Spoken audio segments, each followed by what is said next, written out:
Bonjour. C'est pour moi un plaisir de pouvoir être ici ce matin avec vous, de pouvoir redécouvrir, même si j'ai pu en bénéficier qu'hier,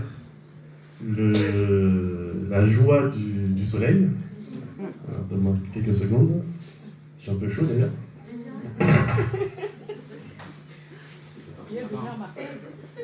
Vous voyez, je garde mes habitudes de Paris, où malheureusement en ce moment, il fait un peu frais.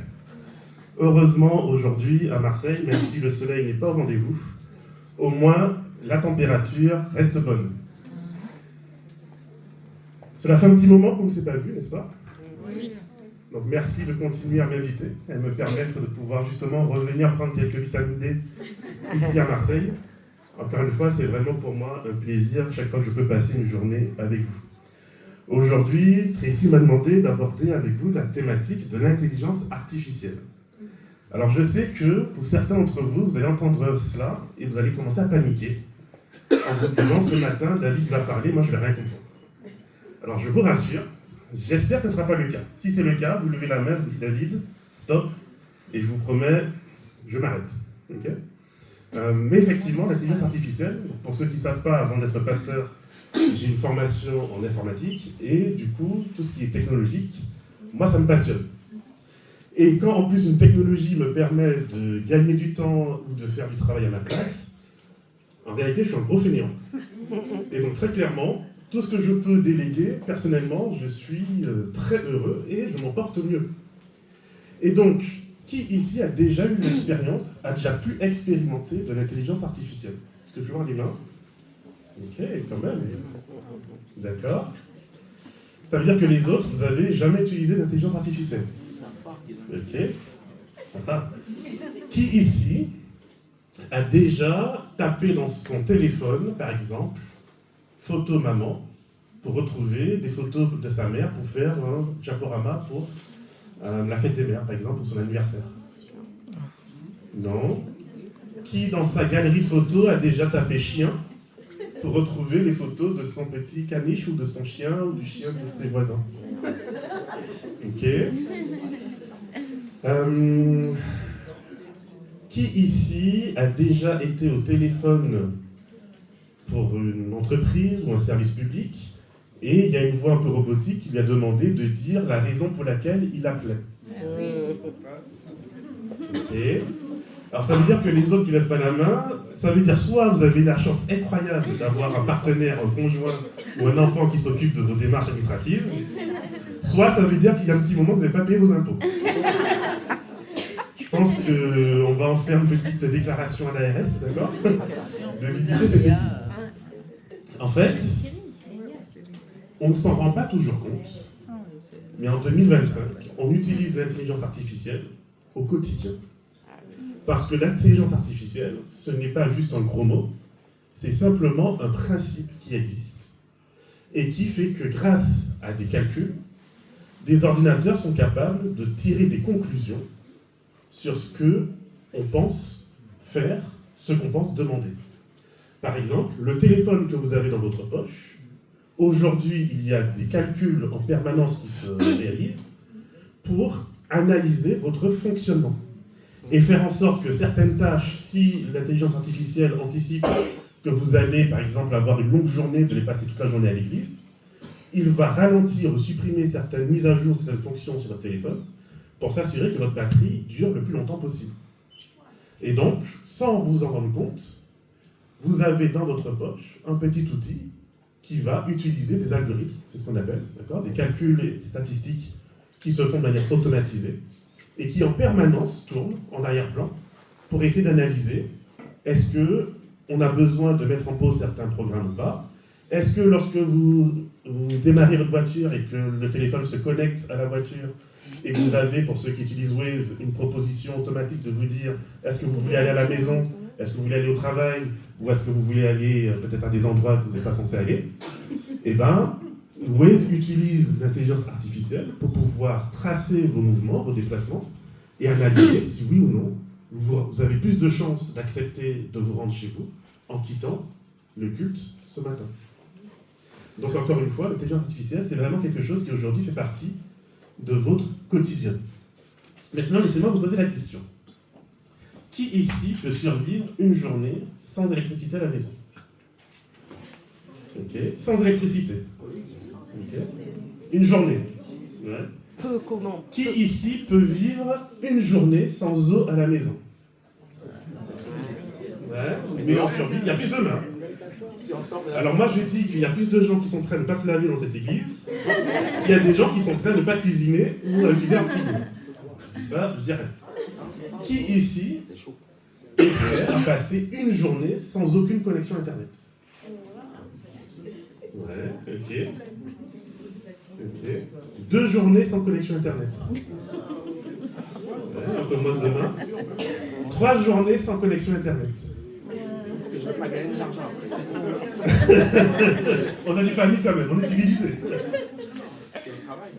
Bizarrement, on se rend compte que de plus en plus, on peut davantage se passer d'eau et d'électricité qu'on ne peut se passer d'une connexion Internet. C'est vrai. Parce que si vous vous déplacez régulièrement, sans connexion Internet, bah aujourd'hui, je ne sais pas pour vous, mais moi je sais de moins en moins lire une carte. Okay. Déjà, il faut sortir la boussole. Je ne suis pas sûr que je m'en souviens comment l'utiliser. D'accord. Donc sans connexion Internet, personnellement, mes journées seraient très compliquées.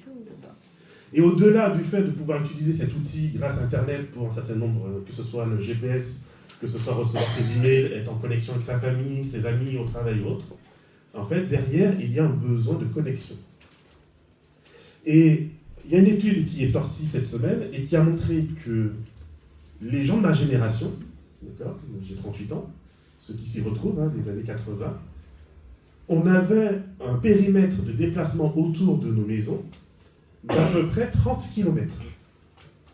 Ça veut dire qu'entre nos amis, entre aller à l'épicerie, entre aller à l'école, entre simplement bouger, aller au parc, etc., on avait un périmètre de déplacement autour de nos maisons d'à peu près 30 km. Qui peut deviner quel est le périmètre de déplacement d'un jeune en 2025? D'un adolescent en 2025? 5 et encore. 2 km. 6 km. On est passé de 30 km à 6 km. Pourquoi? Je crois que certains parents, vous n'avez pas besoin que je vous fasse des dessins. En fait, ils sont glués sur quoi? Sur le téléphone, sur la Switch, bref, sur des appareils qui eux-mêmes sont connectés d'une manière ou d'une autre. Et donc, ils peuvent passer plus de temps avec un ami qui se trouve à l'autre bout de la planète que parfois avec quelqu'un qui se trouve juste à côté d'eux. Donc, le besoin de connexion chez nos jeunes passe encore plus aujourd'hui à travers Internet, la connexion, et donc, de plus en plus aussi, va passer à travers l'intelligence artificielle. Parce que oui, Internet est devenu aujourd'hui le grand forum, l'endroit sur lequel on s'exprime, l'endroit sur lequel on peut être vu, l'endroit sur lequel on peut exister. Auparavant, c'était auprès de sa bande de potes avec qui on allait faire des bêtises le samedi soir. Aujourd'hui, c'est sur Internet que l'on passe le plus clair de son temps et que finalement, on a ce sens de connexion et d'existence. Pour ceux en tout cas qui ont l'application, je sais que ça ne sera peut-être pas tout le monde, mais si vous utilisez TikTok, si vous utilisez Instagram, vous avez l'impression d'être toujours connecté à ce qui se passe dans le monde et vous pouvez exprimer votre avis. Et même si vous n'y connaissez rien à la politique et que vous n'avez pas la moindre idée de qui est le président du pays d'à côté, vous pouvez quand même exprimer non seulement votre avis, mais si on est suffisamment nombreux à exprimer notre avis, on n'a pas besoin de savoir de quoi on parle pour avoir une influence. Et en quelque part, c'est un peu grisant de se dire que moi, de mon siège, de mon canapé, de mon confort, je peux avoir un impact sur les décisions que pourrait prendre le président de la République, simplement en réussissant à trouver un sujet d'indignation et en étant suffisamment nombreux à s'indigner. C'est incroyable. Auparavant, il aurait fallu bac plus 9, bac plus 10, bac plus 11. Aujourd'hui, il me faut un téléphone. Et donc, encore une fois, je vous décris quelque chose qui peut sembler négatif, mais ça peut être positif aussi. De se dire qu'on peut aussi s'indigner pour des choses bonnes, et là encore, on peut faire plier les autorités, les pouvoirs, en étant suffisamment nombreux à s'indigner pour des choses bonnes. Je ne ferai pas de politique ce matin, mais vous avez compris que on a décidé non pas de retirer la réforme des retraites, mais on a décidé de retirer la réforme des retraites. C'est une question de discours, c'est une question de vocabulaire. Mais le peuple s'est suffisamment exprimé pour qu'à un moment donné, on accepte que oui, il faut changer. Et c'est la raison pour laquelle, de plus en plus, les gouvernements aujourd'hui surveillent les réseaux sociaux. C'est la raison pour laquelle vous entendrez beaucoup parler, par exemple, de TikTok. TikTok, c'est mauvais. En fait, TikTok n'est pas pire que Facebook ou Instagram. La différence, c'est que Facebook et Instagram, c'est américain, donc c'est bon. TikTok, c'est chinois, donc c'est pas bon. Parce que d'un côté, on n'a pas le choix, mais on fait quand même confiance aux Américains d'aller dans une direction politique qui nous arrange et qu'on peut quand même leur parler avec eux. Avec les Chinois, c'est plus difficile de parler avec eux. Donc, on accepte que les Américains, grâce à Facebook et Instagram, puissent manipuler l'opinion publique. Bon, les Chinois, il faut qu'ils se calment un peu. Mais les trois applications font exactement la même chose. Forger, manipuler notre opinion pour nous pousser à penser d'une certaine manière et donc à voter ou à nous orienter d'une certaine manière. Et tout cela, évidemment, est alimenté par des algorithmes, par de l'intelligence artificielle, qui, au bout de quelques jours, va savoir quelles sont nos préférences. Je ne vous ferai pas l'affront de vous demander aujourd'hui d'ouvrir votre page Instagram ou TikTok, d'aller sur la section « Pour toi » et de nous faire défiler quelles sont les vidéos que l'algorithme va vous proposer. Mais je vous invite juste, dans l'intimité de votre maison, de votre chambre, à vous poser la question « Qu'est-ce que cette page dit de moi ?»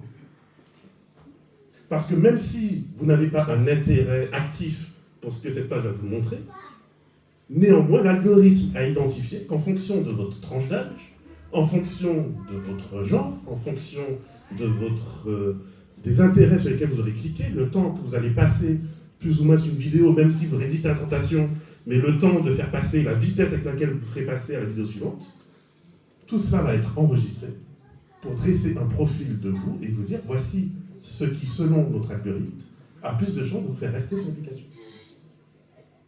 Donc c'est intéressant de se dire qu'est-ce que, du coup, cela dit de moi. Pour ceux qui ont développé l'habitude d'utiliser ChatGPT, par exemple, depuis un certain temps, est-ce qu'il y a quelqu'un ici qui ne sait pas ce qu'est ChatGPT? Okay. J'en parlerai cet après-midi. C'est un robot conversationnel. Okay. Vous pouvez lui poser des questions et il vous répond. Vous pouvez lui demander un certain nombre d'informations, il vous les donne avec plus ou moins de précision.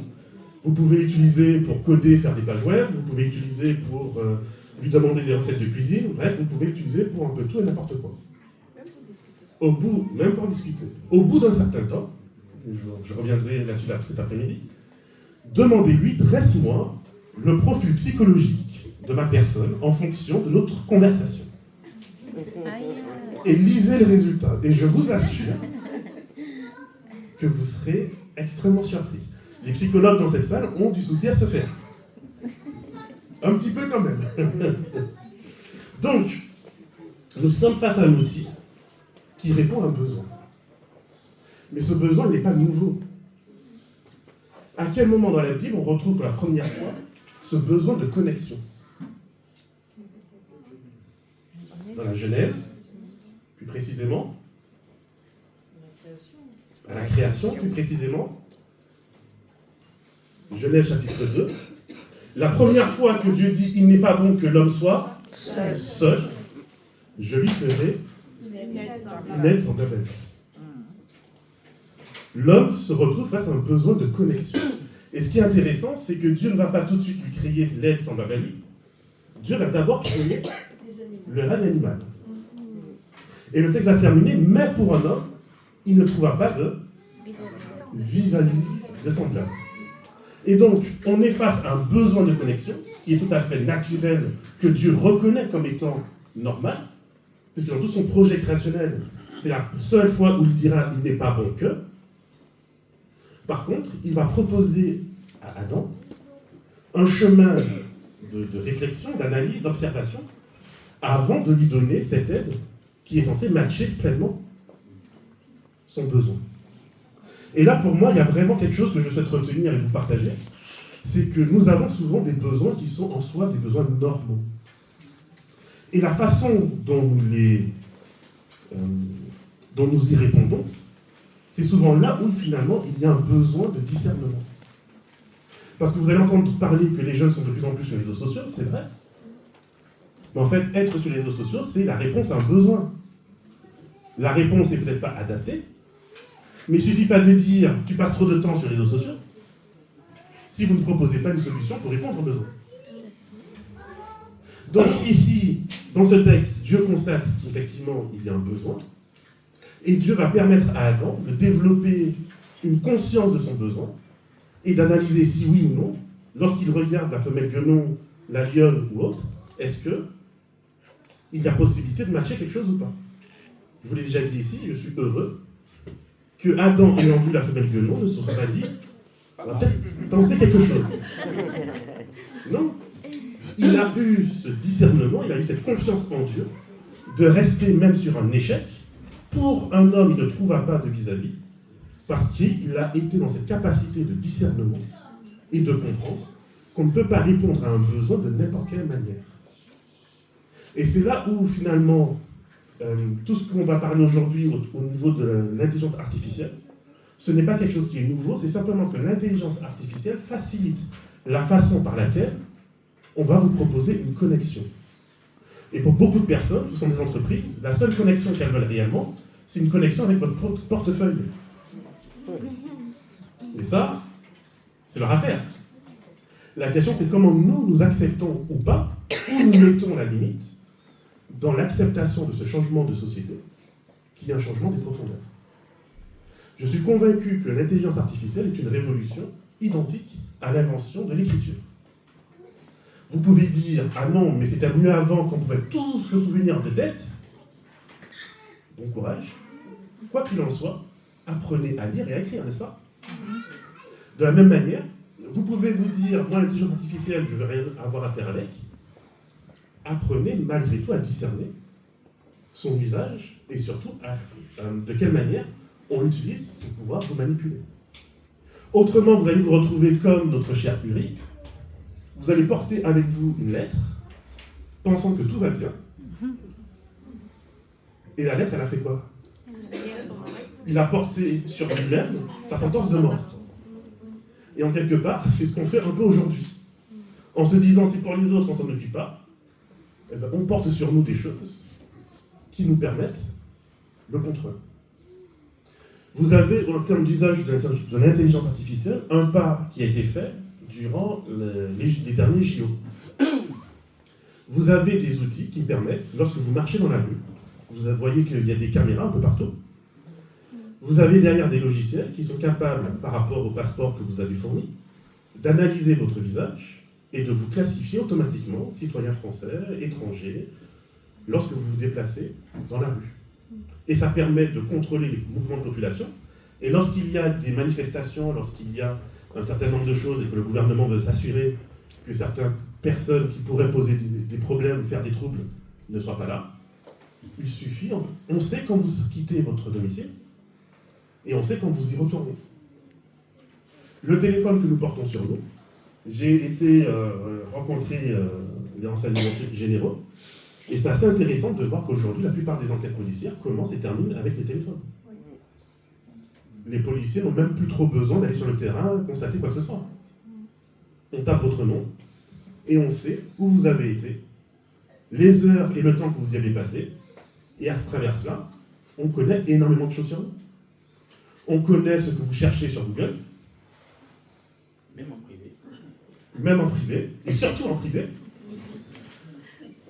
Et au bout de quelques temps, même Google sait si vous êtes un homme, si vous êtes une femme, si vous avez des maladies chroniques, quelles sont vos opinions politiques. Et petit à petit, tout cela permet de cataloguer les gens. Alors je ne veux pas vous faire peur aujourd'hui en vous disant « Oh là là, on vit dans un monde... » Mais c'est une réalité. Et je crois qu'il faut être conscient de cette réalité. Et la raison pour laquelle on n'est pas vent debout contre cette nouvelle réalité, encore une fois, c'est que derrière, on accepte de payer ce prix pour obtenir un outil qui répond à un besoin. Et donc face à cet outil, il faut simplement se dire Est-ce que j'utilise cet outil d'une manière qui me permet de faciliter ma connexion avec autrui, ou est-ce que je laisse cet outil prendre le pas sur la véritable connexion? Puisque ultimement, en tant qu'humain, en tant que croyant, nous pensons que justement la valeur la plus importante, c'est la valeur de la connexion avec notre Dieu et la valeur de notre connexion avec notre prochain. Donc tout ce que nous faisons, en tout cas ce qui me concerne, c'est de me dire, est-ce que ce que je fais, est-ce que ce que j'utilise facilite ma connexion et ma relation avec Dieu et mon prochain, ou est-ce qu'au contraire, ça vient faire obstacle? L'intelligence artificielle, par exemple, vous pouvez autant l'utiliser en ce moment en Ukraine. On crée des robots, on met sur le robot un petit fusil, on lui met le visage d'un officier russe ou ukrainien à abattre, et le robot vole 1 jour, 2 jours, 3 jours, il se calme, et lorsqu'il détecte le visage, boum, ça c'est un usage. De l'autre côté, vous avez la possibilité, grâce à l'intelligence artificielle, il est de plus en plus utilisé dans certains hôpitaux, pour accompagner les patients qui ont des troubles de l'anxiété. Et on a repéré que, grâce à l'intelligence artificielle, on avait une réduction de ces troubles de l'ordre de 57%. C'est pas mal. Vous pouvez l'utiliser, l'intelligence artificielle, comme je l'ai dit, comme on le fait de plus en plus en Europe, mais déjà aujourd'hui en Chine, pour cataloguer la population. Et en Chine, vous avez un score social. Si vous êtes un bon citoyen, que vous payez vos impôts à l'heure, que vous ramassez vos déchets, etc., vous pouvez prendre l'avion, prendre le train, vous pouvez avoir un crédit moins cher, etc. Si vous êtes un mauvais citoyen, vous ne pouvez même pas sortir de votre maison. Ça, c'est un usage. Mais vous pouvez aussi utiliser l'intelligence artificielle, comme notre Église a commencé à le faire, pour qu'une personne qui, par exemple, s'exprime, prêche, soit traduite en instantané, en 60 langages, de manière instantanée. Wow. Alors, on aurait tous préféré peut-être avoir la puissance de l'Esprit Saint pour traduire ce qu'on prêche, mais à défaut, le next best thing, la meilleure chose qui suit, c'est l'IA. Et donc oui, l'IA peut traduire votre langage, aujourd'hui en 60 langues différentes, demain en 120, voire plus. Donc il y a la tentation de se dire, moi je suis Ayrton Koller, président de la Conférence Générale, à partir de maintenant, dans toutes les églises, ça sera ma prédication qui va passer. Une prédication, toutes les langues, ça serait bien. C'est une tentation pour certains. Ou alors, vous pouvez vous dire, il y a des langues qui sont extrêmement difficiles à apprendre, il y a des coins reculés de notre planète où malheureusement notre message a du mal à y aller, et grâce à l'IA, on peut maintenant fournir des traductions, des documents, des vidéos, des audios, des prédications de tout genre, qui peuvent aider à toucher tous ces publics-là. Encore une fois, c'est une question de savoir si je sais recentrer l'humain, si je sais me recentrer moi dans ma mission, ou est-ce que je me laisse partir à la dérive, simplement parce que c'est facile. Parce que vous voyez, si dans Genèse 2, Adam a eu ce discernement de se dire « la femelle guenon n'est pas pour moi », malheureusement dans Genèse 3, l'humanité n'a pas su faire le même discernement. Et lorsqu'ils ont vu un serpent censé être un animal moins intelligent qu'eux se mettre à parler et leur proposer ce fruit, ils se sont dit pourquoi pas. Et finalement, ils ont échangé la véritable relation à Dieu avec un raccourci. Et l'intelligence artificielle, je vous dis, moi je suis heureux, content d'avoir fait mes études avant que ça n'existe. D'avoir appris à penser avant que ça n'existe. Parce que quand vous voyez le temps que ça prend à étudier, à maîtriser un sujet, que vous tapez une phrase et que l'IA vous sort toutes les connaissances qui existent dans le monde, vous vous dites à quoi bon? Moi je me dis à quoi bon? Je peux venir ici vous faire une prédication, vous rentrez chez vous, vous faites intelligence artificielle plus Bible, prédication, et vous aurez une prédication meilleure que celle que je vous donne ce matin. Donc à quoi bon? J'en suis convaincu. Après, vous allez tester. si je ne remets pas l'humain au centre de mon existence, de mes objectifs de vie, de l'objectif de cette Église, alors je continuerai à passer à une vitesse encore plus grande à côté de l'essentiel. Et effectivement, moi je vous le dis, et ça me vient de plus en plus souvent rapidement, mon père a utilisé la concordance. Est-ce que vous savez, mais pour les plus jeunes, ce qu'est une concordance? Je dis les plus jeunes, parce que normalement les plus âgés, ça devrait aller. Ce fameux livre dans lequel, avec les thématiques, on cherche les versets bibliques. Aujourd'hui, vous prenez votre téléphone, alors déjà Google ça fonctionnait, avec l'IA c'est encore plus rapide, et la possibilité de fact-checker ce que quelqu'un dit publiquement grâce à l'IA, c'est très rapide. Moi j'ai un doute, je tape l'IA, je lui demande les sources de si c'est vrai ou pas, il me donne une étude et une source en l'espace de quelques secondes. Donc ça devient encore plus compliqué de venir du haut d'une chair et de dire n'importe quoi. Alors c'est une bonne chose, certes, mais parfois, c'est aussi à double tranchant. Donc, mes amis, tout ça pour vous dire encore une fois que je suis convaincu que le Dieu qui nous a appelés et qui nous a montré par son propre exemple que son amour s'est manifesté par le don de soi. Que son amour s'est manifesté par le fait de donner ce qu'il y avait de plus profond en lui, de lui donner ce qu'il y avait de plus précieux, non pas pour toucher des principes, non pas pour toucher une institution, non pas pour toucher des dogmes, mais pour toucher des personnes. Et le même Dieu qui nous invite aujourd'hui, en 2025, face au bouleversement de la société qui est devant nous, à nous dire, est-ce que tout ce que tu le fais par conviction de la valeur de l'autre, ou est-ce que tu le fais parce que c'est un raccourci qui te permet de dire, bon ben, la vie pastorale, l'IA. L'étude biblique, l'IA. La relation à l'autre, l'IA. Et oui, il y a aujourd'hui de la place pour l'IA dans les études bibliques. Le Brésil a développé une IA qui s'appelle Esperanza, qui fournit chaque année 272 000 études bibliques à des personnes qui, de plus en plus, préfèrent parler à un chatbot, c'est-à-dire à un robot, que de parler à un être humain. Parce que l'être humain, vous ne savez pas si demain il va raconter tout ce que vous lui avez dit au reste de l'Église, alors que le robot, vous pensez en tout cas, qu'il va fermer sa bouche. Vous pensez. C'est pas tout à fait vrai. Mais en tout cas, on se dit, face à un inconnu, on peut se livrer plus facilement que face à une personne qu'on connaît et qui potentiellement pourrait raconter nos plus sombres secrets. Donc oui, il y a une place dans la chaîne et on souhaite l'intégrer pour que face aux millions de personnes qui existent, le premier contact soit peut-être à travers une IA. Mais on comprend et on reste ancré dans la réalité que, ultimement, il faut qu'il y ait une rencontre personnelle. Il faut qu'il y ait un humain à humain qui puisse être présent pour incarner la présence de Dieu. Parce que l'IA ne pourra pas le faire à notre place. Et donc oui, nous sommes à la veille d'une révolution incroyable. Et vous allez voir débarquer dans vos églises des personnes qui probablement, leur premier contact avec le message adventiste aura été à travers une intelligence artificielle. Mais la question pour nous en tant que communauté demeure la même. Est-ce que nous serons prêts à les accueillir? Est-ce que nous serons prêts à leur offrir une expérience en présentiel qui leur donnera cette certitude qu'elles sont entendues, qu'elles sont visibles, qu'elles sont en connexion avec nous?